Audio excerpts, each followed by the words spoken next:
नमस्कार जी, मैं बीएन फिर एक बार। दर्शक, नेशनल इंस्टीट्यूट ऑफ हेल्थ द्वारा समर्थित शोध में पाया गया है कि सी रिएक्टिव प्रोटीन यानी कि सीआरपी के साथ रक्त प्रवाह में दो प्रकार का वसा को मापने से सूजन का एक मार्कर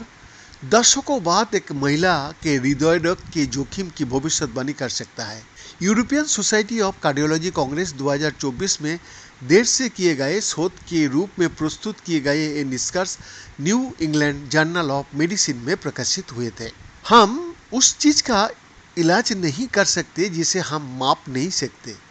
और हम आशा करता हूं कि ये निष्कर्ष हृदय रोग का पता लगाने और उसे रोकने के और भी प्रारंभिक तरीके की पहचान करने के क्षेत्र की और करीब ले जाएंगे। पॉल एम रिटकर एमपीएच, जो कि अध्ययन का लेखक और बोस्टन के ब्रिंघम एंड वुमेन्स हॉस्पिटल में हृदय रोग रोकथाम केंद्र का निदेशक है, उन्होंने कहा, अध्ययन के लिए शोधकर्ताओं ने संयुक्त राज्य अमेरिका में रहने वाले 27,939 स्वास्थ्य देखभाल प्रदाताओं से रक्त के नमूने और चिकित्सा जानकारी एकत्र की, जिन्होंने महिला स्वास्थ्य अध्ययन में भाग लिया था। जिन महिलाओं ने 1992 से 1995 के बीच औसतन 55 वर्ष की आयु में अध्ययन शुरू किया था, उनका 30 वर्ष तक अनुसरण किया गया। इस अवधि के दौरान 3,662 अध्ययन प्रतिभागियों ने दिल का दौरा, स्ट्रोक, रक्त संचार को बहाल करने के लिए सर्जरी या हृदय संबंधी मृत्यु का अनुभव किया। शोधकर्ताओं ने मूल्यांकन किया कि कैसे उच्च संवेदनशीलता सीआरपी, कम घनत्व वाले लिपोप्रोटीन यानी कि एलडीएल कोलेस्ट्रॉल और लाइपोप्रोटीन ए यानी कि एलपी आंशिक रूप से एलडीएल से बने लिपिड के साथ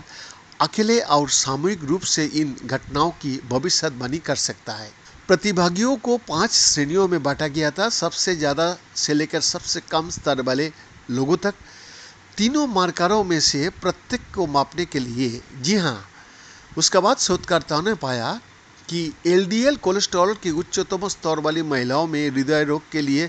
36% अधिक जोखिम था, जबकि सबसे कम स्तर वाली महिलाओं में ये जोखिम 33% अधिक था, जबकि सीआरपी के उच्चतम स्तर वाली महिलाओं में ये जोखिम 70% अधिक था। जब तीनों मापों एलडीएल कोलेस्ट्रॉल, एलपीए और सीआरपी का एक साथ मूल्यांकन किया गया तो उच्चतम स्तर वाले प्रतिभागियों में स्ट्रोक के लिए 1.5 गुना से अधिक वृद्धि हुई और सबसे कम स्तर वाली महिलाओं की तुलना में कोरोनरी हृदय रोग के लिए 3 गुना से अधिक वृद्धि हुई। शोधकर्ताओं ने बताया कि यद्यपि इस अध्ययन में केवल महिलाओं का मूल्यांकन किया गया था, फिर भी उन्हें पुरुषों में भी इसी प्रकार का परिणाम मिलने का उम्मीद है। बीएन का एक्सक्लूसिव रिपोर्ट।